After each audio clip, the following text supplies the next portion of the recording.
What it do, golf fans? Welcome back to the Turned Off Golf Podcast. This is Liam. Alongside me is Jack. Jack, you are in a different setup, which means you are probably traveling for work, but I'm sure you saw at least a little bit of the Wyndham Championship this past weekend. We won't break all the news right away, but Michael Brennan was the winner. Thoughts on the week? Yeah, well, the show must go on. I traveled in today, so got into my room 10 minutes ago, and left 6 hours ago. So, There you go. I'm ready for everything but this. But I'm so excited. I'm breaking the news. I don't care. We hit Michael Brennan. At least I know as a podcast we did. I smacked him, got him at 50 to 1, as high as 74 to 1 on some of the books. So awesome job across the board. Awesome week. It was competitive down the wire. Tom Kim was in there. Hideki was in there. It was a great week of golf. I love watching competitive golf, especially when it has like the implications that it did.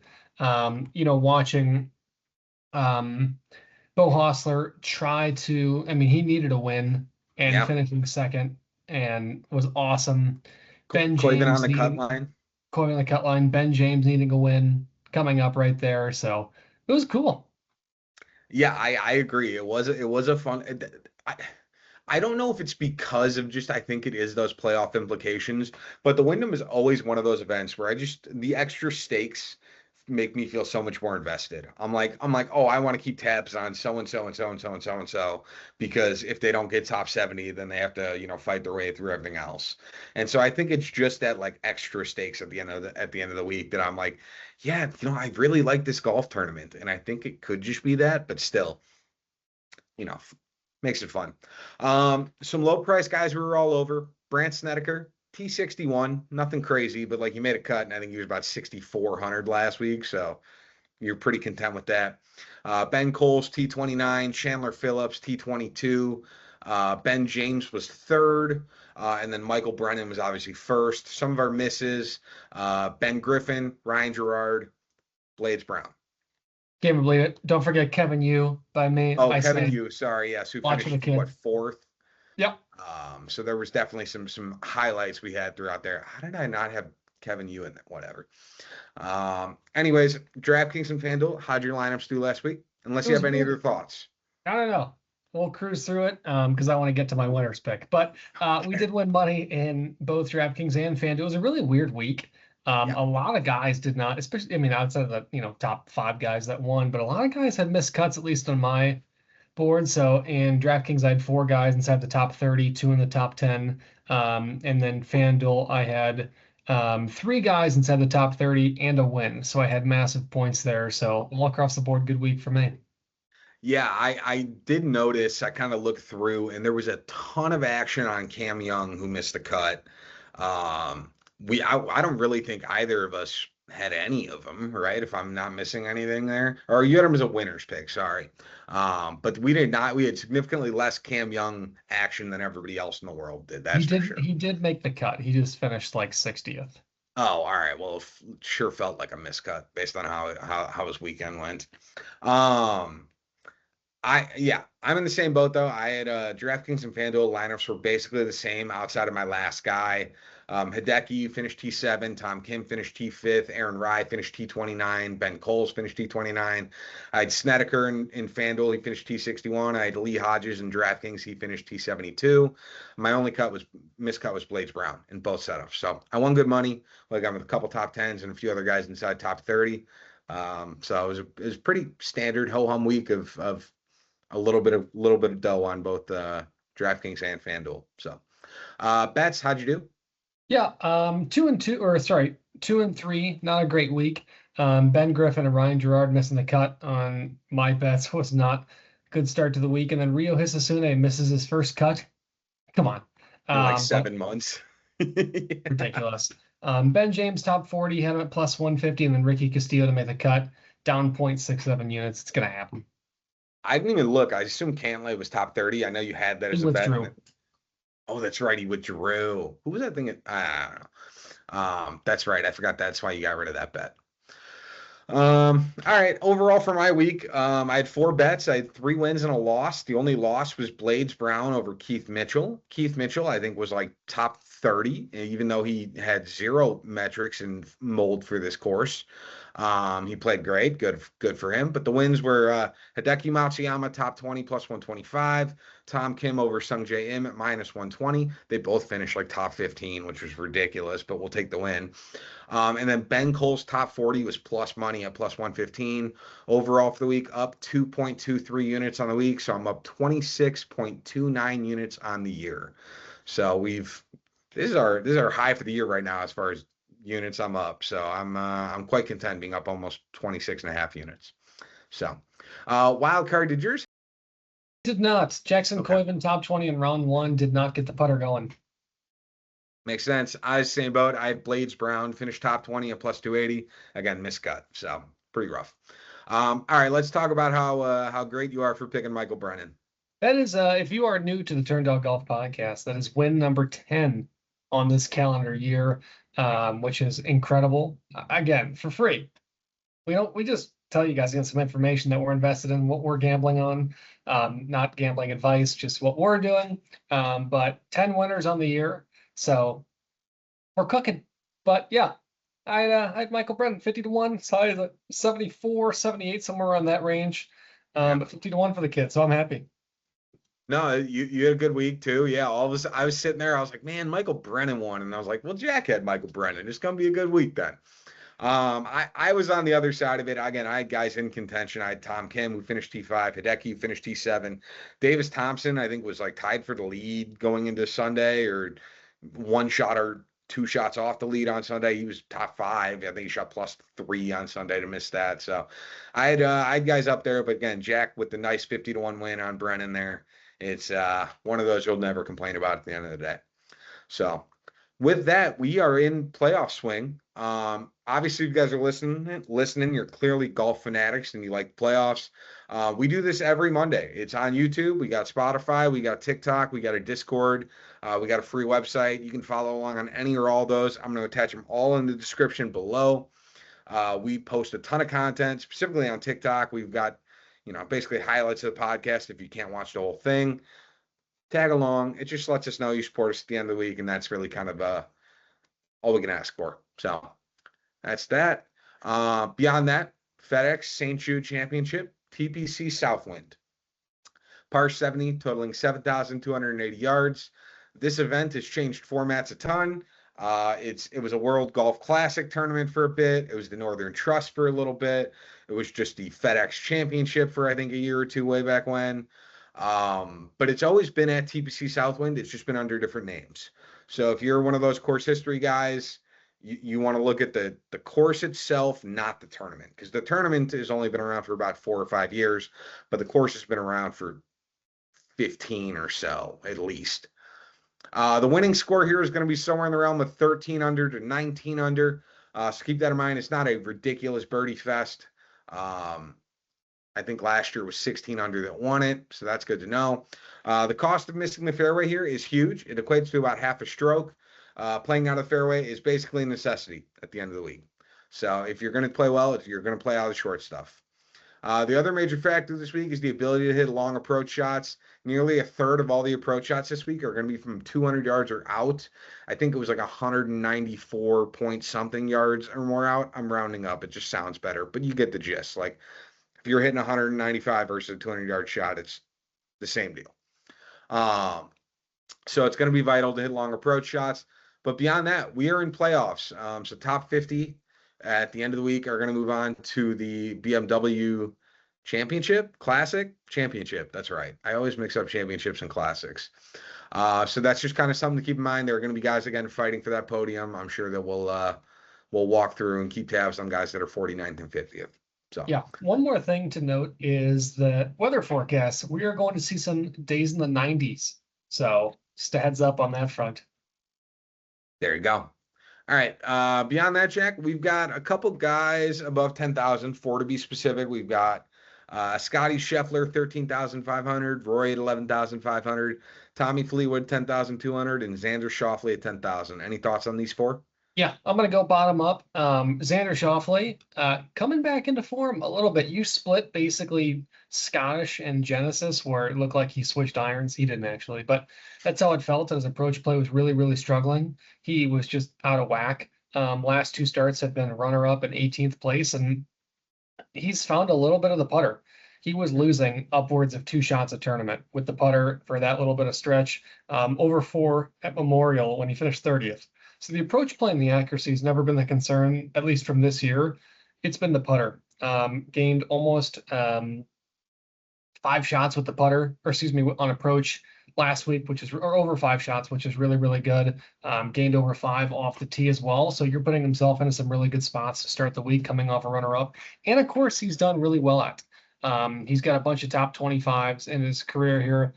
So I think he's coming back in a little bit more form, a little bit more confidence, and playing a little bit free. So I really like him. Along with that, you have Tommy Fleetwood, who does have 3 top 5s here in 6 starts, but he hasn't played since the Open Championship. Now, it's not like too much of a concern for me, but when you're playing in these style of events, and I know he's guaranteed to move on, so it's like it's a free week for him basically. But every stroke matters. Everything is multiplied. Accuracy is his biggest weapon, in my opinion, which sets up the approach game, which sets up the putter. When you have a long break like that, competition is a weird thing to get back into. If you've ever done high level athletics or listened to these guys in interviews, I do. They talk about that a lot. So it'll be interesting. I think it's going to be a putter and a driver weekend for Tommy Fleetwood, and that'll kind of break it. Rory McIlroy, though, last start, 40th, At the sometimes Open. at the Open, and struggles here. Yes, he does have like 3 top 15, or excuse me, 3 top 10s and one of their top 15. Missed the cut and 2 finishes outside the top 45, including a couple years ago. He didn't play here last year. The year before, finishing 68th, losing almost 10 shots across the field in that tournament. So one of the big things for him, we've always talked about it, is driver accuracy and wedges. So it'll be really interesting. And one thing about Rory McIlroy, he's lost an approach in 3 straight. He's lost around the green in 2 of his last 3. It's really interesting. So I don't know what he is doing, because he's talked about the motivation for the game of golf going a bit away. And this one, he's 100% guaranteed to move on. I don't know what the motivation for him is in an event that he's done really good and really bad, especially like I just said about Tommy Fleetwood, that break. I don't have Rory McIlroy pretty much anywhere this week, but I do Scotty Scheffler. He is a dog. He's a menace. He's #1 player in the world. He is just so close every single time, and I feel like that's being discounted really, really hard. And yes, he has 2 top 5s in a row here, which have been really good. The ones where he's really been struggling at were his putter when it was called the FedEx St. Jude Classic. We're good. We are past that. He has found the putter, switched to a mallet. He's on fire. Approach is really good. Driver's really good. Now it's about minimizing those mistakes. And 4 of his last 5 starts have been top 5s. He's #1 player in the field. I think if you can find a head-to-head, I'm actually, while you talk about your guys, probably going to look for a head-to-head between Scotty and Rory. I'm taking that all day. But my rankings personally, Scotty, Xander, Tommy, Rory. I tried looking for a Scotty one, and I think the odds were like minus 380 on Scotty over Rory, unfortunately. Like I considered it too. I was like I'd bet against Rory this week. I actually heard a blurb from Golf Channel that there's rumors that Rory might even withdraw from this tournament because he doesn't technically need to play it. So if that tells you how non-motivated Rory is in this field, he really doesn't care. He also has lost on short game approach in each of his last 3 starts. This is his first against since the Open. He's just had a bunch of mixed bag finishes here. He had 2 finishes outside of 65th here in the last 3 years, and then one other finish being a T3. So it's just like, what Rory are we getting, and does he care? I see you just threw Scotty over Rory. You got way better odds than I saw. Shout out bet 365. There we go. Yeah, minus 190. Dang. All Hey, right, don't Scott. spoil my bet. Sorry. Scotty's really good at golf. He's going to be fine. He's got finishes at T3 and fourth here in his last 2 starts. He's got the iron play. He's going to be just great. We haven't seen Tommy since the Open, same way we haven't seen Rory. But keep in mind, going into the Open, he had six straight T15 finishes. So I don't really see that changing. He's got great history here. He's got a T3. He's got two T3 finishes in his last three starts here. I think he's just a safe floor.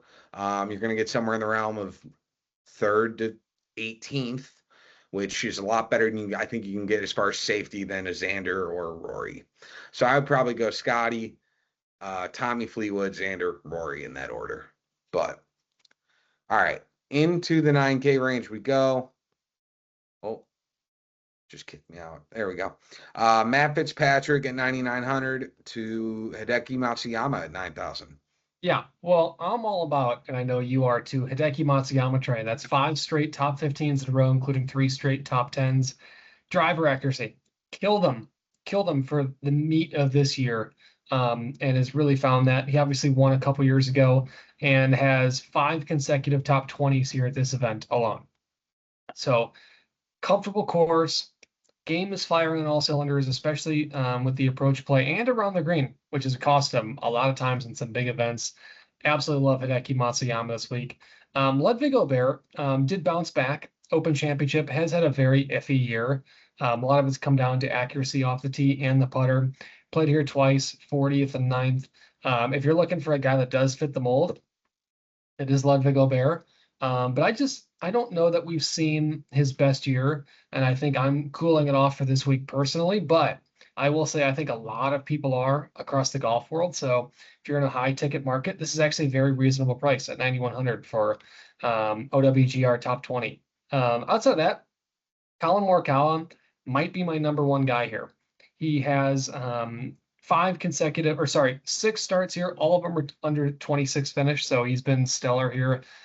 Quietly coming back into form. Putter, approach play, and driver accuracy have been looking phenomenal. Distance is really his big killer, and around the green play. But I mean, you said at the beginning of this, driver accuracy, long approach play. That's Colin Morikawa. I think he's got win equity. I think when he won AT&T has come back and contended at a lot of big events, Travelers, RBC Heritage, API. Like he's shown coming back to form. Like the approach play wasn't necessarily there on his first couple starts from injury and is coming back. But ever since then, he has spiked. So I am all aboard Colin Morikawa this week. I know you're really high on Sam Burns, and I think he is too. Statistically, one of the best golfers in the last few calendar months. But again, hasn't played since the Open Championship. Has an okay history here. Five starts or six starts, excuse me. Four of them are inside the top 30, including two top 10. So I think it'll be interesting. I think it comes down to can he continue with this hot approach play? Like that's Yep. really it for him. So it'll be interesting for me to see. Then you have Cam Young. I don't know what the heck happened with his putter. Really bad course history here. He's played here four times. Fifth place finish last year, which is great. 231s and a 61. He's dead with the putter here. So having another week where he lost almost 8 shots relative to the field on the putter, I am fading Cam Young. Watch him go out and win by 6. Another weird guy, Matt Fitzpatrick, almost came through and looked like the player of the year, winning 3 times in 4 weeks. Has very quickly not fallen off. So like take that with a grain of salt because like his finishes after have been runner-up 22-4-3 and miscut. He was one of the favorites to win the Open Championship. Now coming back here, I would say yeah, it's a little bit crazy of a price being 9,900, but you separate that 1 week and look at his caliber of a player. This guy's going to be faded relentlessly in a lot of big markets. So much like Ludwig Gobert, I think you can take advantage of a Matt Fitzpatrick week this week if you're in a lot of big DFS plays. Yeah, I have two and a half names. You've highlighted again most of this range, but I think Sam Burns is going to be an absolute dog this week. The approach and the putting is going to carry him. The driver is plenty enough accurate that it'll be okay. Last time he lost strokes gained in any metric was 6 starts ago at the PGA Championship. So like what, July, June, whenever the heck the PGA Championship was the last time he lost that. Um, when you look at his history here, again, Jack highlighted he's got those 4T28s or 4T30 finishes in his last 5 starts. I think he missed a cut here in like 2014 when he was basically an amateur. So I'm very okay going to Sam Burns. I feel like I've highlighted Hideki for weeks. But in his last 5 starts, he's been playing like an absolute demon. He's gained with the driver in each of those 5 starts, which was always his biggest headache. The moment he gained with the driver, he was gonna be in contention, and it's basically what he's been doing. He's been a generational ball striker. He's been great around the green. And he's gained with putter in 4 of the last 5. He's got 5 straight top 20s here, including the win in 2024. Sign me up for all things Hideki. Fitzpatrick, I think, is sneaky. I think just looking at the Open, there's just that upside shot with him, so I don't hate going to it. But again, it's just not enough data to really like rely on it. He's really the flyer, I think, of this group for me. So cool. 8K range we go. We've got Chris Goddard up at 8,900 to Justin Rose and his McLaren irons at 8,000. McLaren items and the defending champion of this event did win here last year and has looked okay this year.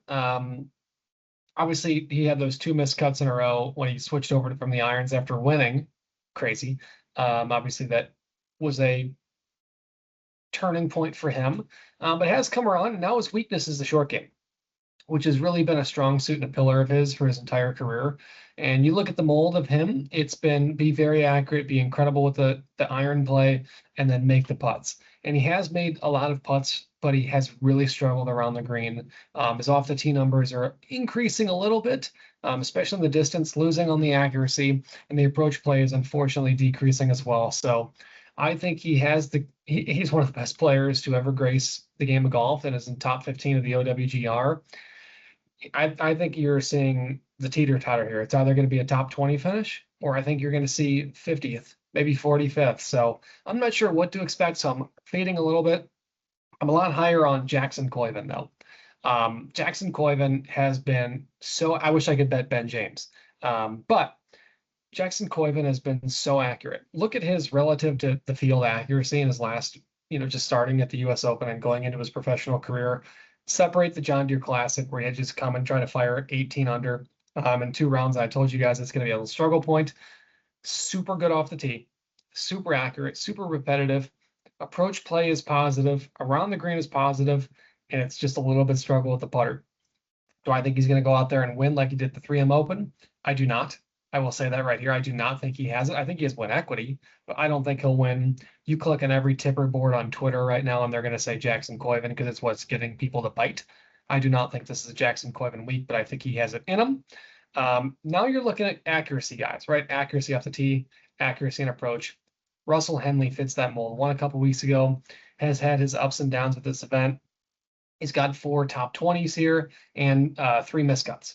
So it's very interesting what comes out of the woodworking. A lot of those are many, many years ago, over 4 to 10 years ago, and 12 in his first miscut here. So coming off that, you look at the spreadsheet of where his makes and misses are.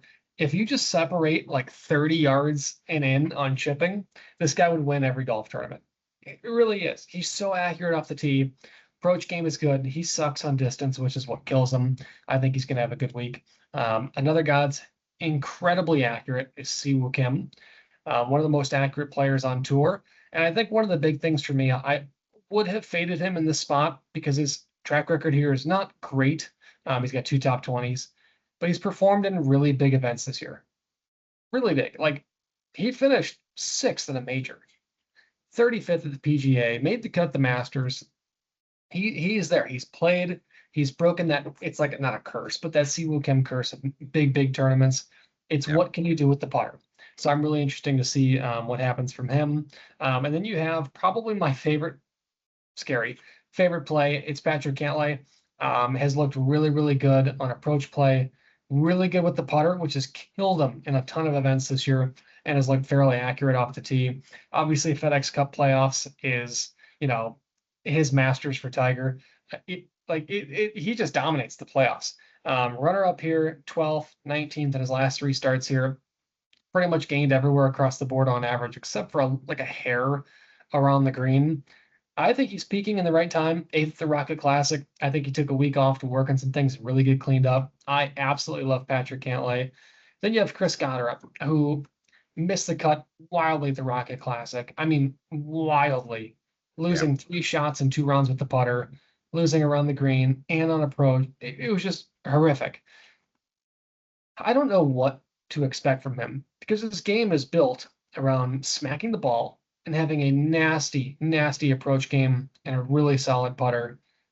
I don't know what they're going to do with the rough. I think that it's going to be a very interesting week for him. I personally can't jump on the Chris Goddard board just based on what I saw at the Rocket Classic. He's got to clean it up. But I also think that he's one of the best players in the world and his contention for Player of the Year. So it'll be really interesting to see what this guy does. I don't know if I can jump on that train. Yeah, Chris Goddard is scary to me. He's like 150th on the PGA Tour in driving accuracy. So like that part of me is like, there's no way he does well here. But he also won what, like Sony this year, which is very much an Sony and accurate. Scottish Open. Yeah, and Oh, Andy Run. Andy Rum, but specifically Sony is like a very accuracy driven course. And so like that's where one of those things where it just doesn't make a lot of sense. I have three names I like and one that I don't like. You highlighted Siwoo again, one of the more accurate drivers of the golf ball off the tee. He's gained multiple strokes gain approach in each of his last six starts. He's also on his best putting stretch as far as like a total year since prior to COVID. So he's basically a net zero. He's lost 0.09 strokes gain putting since January, which is his best putting stretch since 2019. So maybe that's why he's doing better on majors. Maybe that's why we like him a little bit more this week, just because the putter looks a little less horrendous than usual for Siwoo. So that's kind of why we're going that route.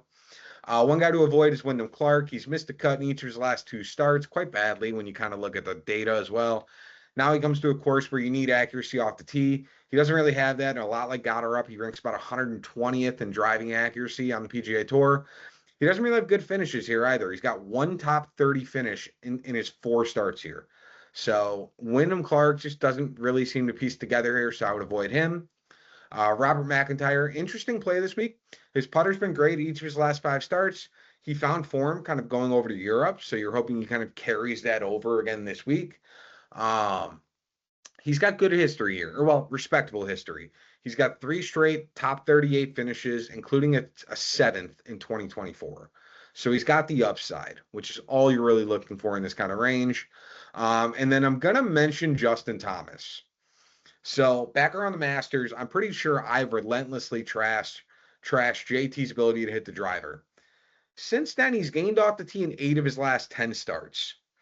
He's got a great short game, so that's never a question when it comes to JT. He's got solid irons, always, and he's never finished worse than T30 here at Southwind in his last 6 starts. So all of a sudden, Justin Thomas looks like could be a viable option. Now, again, his recent form isn't perfect, but that's kind of what you're relying on with JT at $8,100. That's really what you're going for at the end of the day. So Justin Thomas, an interesting choice at the bottom of this range. Into the 7K range we go. We've got Tom Kim at 7,900 down to, let's give to Alex Smalley at 7,000. Well, I'm going to start off with Michael Brennan, my Okay. glorious winner from last week. This guy's peaking and peaking hard with the putter. Yeah. It's the first time in his professional career he's gained in 3 in a row with the putter. Very scary stat, but it's true for a guy of that caliber. Approach game is firing on all cylinders. Nuker off the tee. He's actually more accurate than people think. I think he is a scary pick this week. I think he's greatly mispriced, especially how he's been playing. I think he's a force to be reckoned with this week. So I don't have him on my winner's pick, but I think a flyer for Michael Brennan again this week for some win equity or maybe a top 10 if you're feeling spicy, if top 20 is out there. So I like him a lot this week. Now I'm back on Ricky Fowler. 3 straight top 20s. Putter looks good. Always known to be incredibly accurate. Has a little bit of a hit and miss with this course as well. 3 top 15s, 3 finishes outside the top 50. This guy has more to play probably than anybody else in this entire field. Yep. He's a vet. He knows exactly what he needs to do. Super accurate off the tee. Really good on approach. Has been making it with the putter lately. Top 15 is what he needs. He needs to get it done. Then you have Michael Thorbjornsen, who won Rocket Classic last time up. Really, really accurate, really good off the tee, really good approach game. Short game in terms of around the green play has been really good, but his putters killed him in a lot of these events, and it's kind of coming back into form a little bit. So seeing 7th at the Scottish, made kind of the Open and then win at Rocket Classic tells me he's peaking at the right time. So he's interesting. I will go back a little bit to Ben Griffin. Yeah, he missed the cut, and again, back-to-back events. I will say that, but he didn't look terrible last week. He just missed putts. That's gonna happen. It's gonna happen. I think a lot of people are biting on him in terms of another really bad performance. But he's got two top 25s here in three starts. I think it's an interesting play. Do I think he's gonna win? I hope so. I don't think he will, but I think he has a better shot to finish top 40 than I think people are giving him credit for. And I think an incredibly high-tipped player this week is going to be Tom Kim. Yeah. Not only has he found incredible stretches with the approach play, his putting performance at Wyndham, it told us a lot. I think it's very comparable to what the event's going to look like this week. I know it's not, but just stay with me in Yep. terms of what it looks like, especially an event that he struggled mightily with the putter 2 years ago. So I think he's an interesting play as well. I think he got some flyers here you can take advantage of. Yeah, I got like I guess three names, but two people's worth of value. I think the main one for me is Tom Kim. He looked great last week. Had a brutal double bogey on 11, which basically took him out of contention on Sunday. Even with the double bogey, he gained 4.5 strokes gained approach and 6.5 strokes gained putting.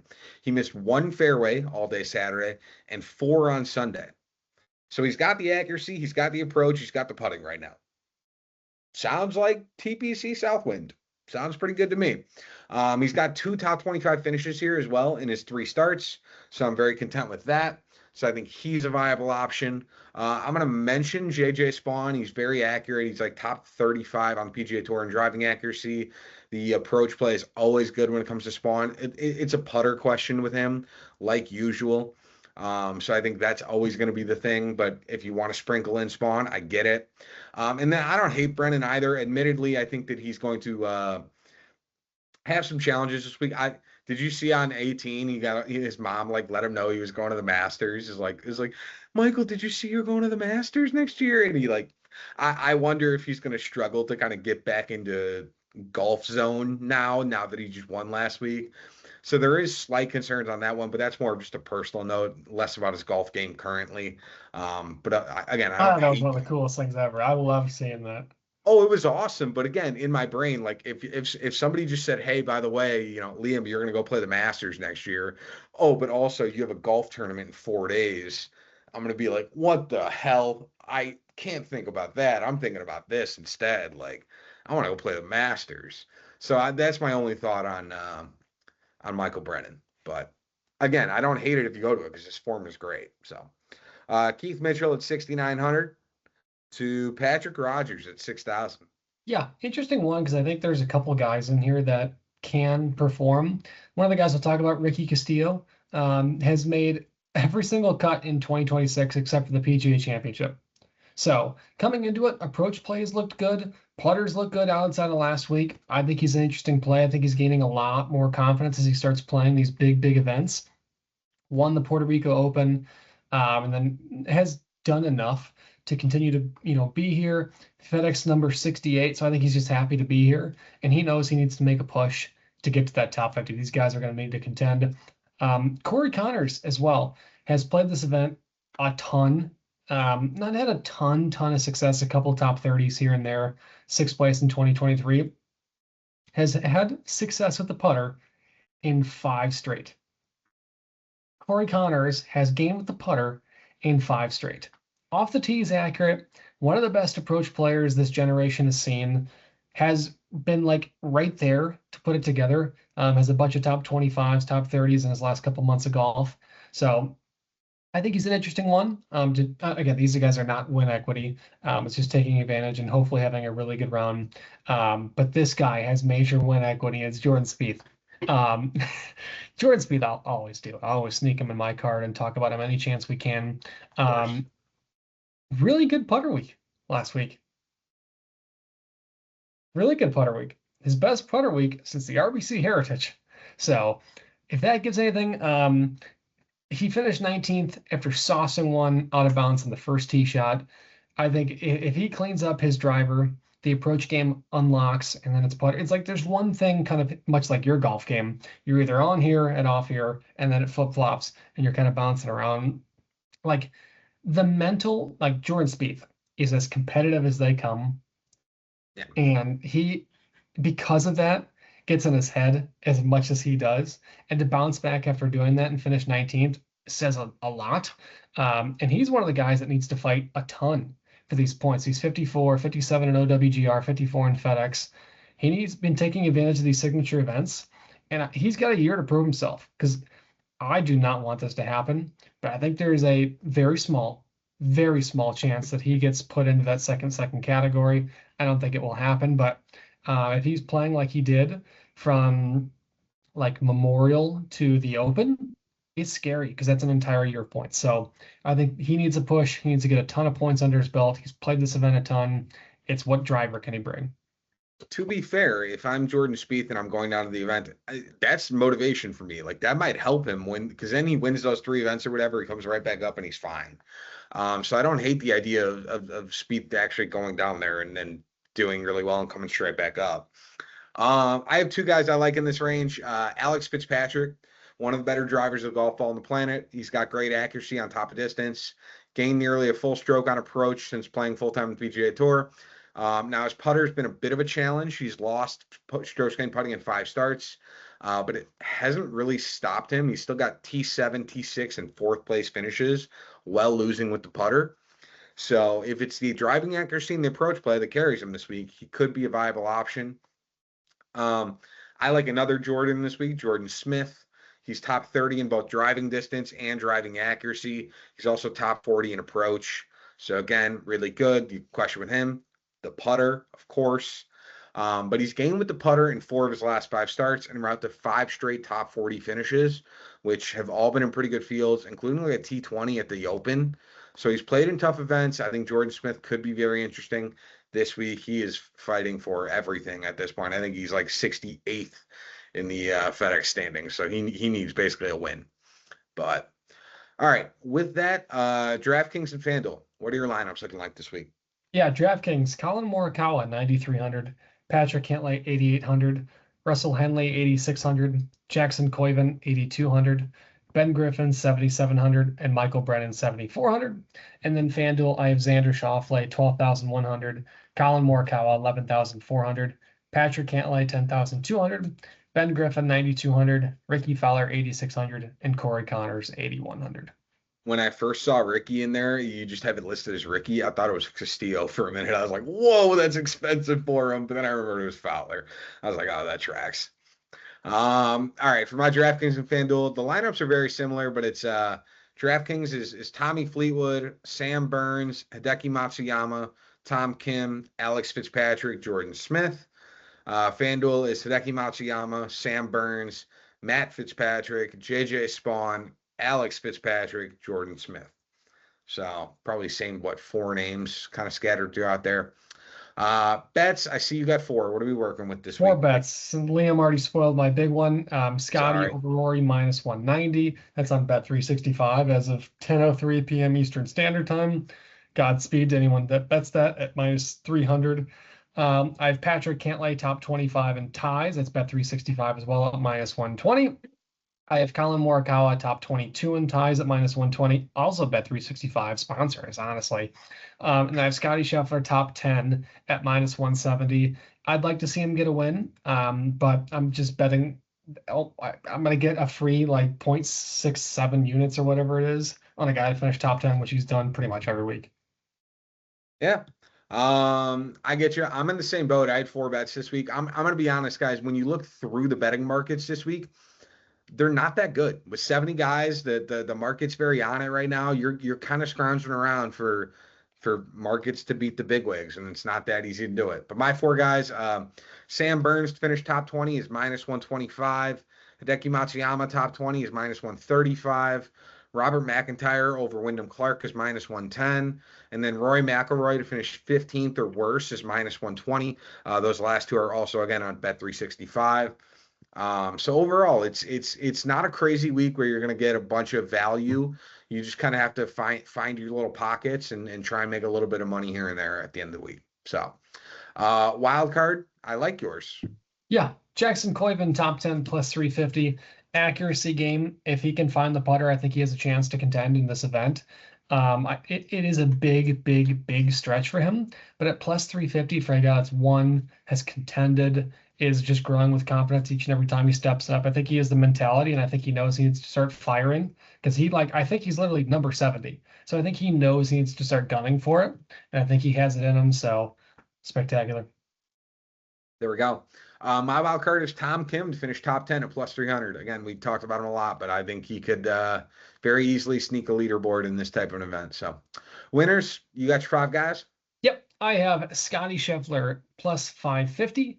I have Xander Schauffele 20 to 1, Colin Morikawa 28 to 1, Patrick Cantlay 35 to 1, and Siwoo Kim 35 to 1. There we go. I have a couple higher price guys that could be interesting, but I still have Sam Burns 25 to 1, Hideki Matsuyama 33 to 1, Robert McIntyre 45 to 1. And then my two kind of swings were JJ Spawn at 50 to 1 and Alex Fitzpatrick at 90 to 1. So those are probably more leaderboard plays than anything else, but could be a viable option. So, all right. That is the FedEx St. Jude. We will be back next week for the BMW. Again, it's going to be 50 golfers. So we'll kind of figure that one out as we go once we figure out who the 50 guys are. But we will see you next Monday, back at the regularly scheduled time for more golf betting. Love to see it. So have a good one. Happy betting. Deuces.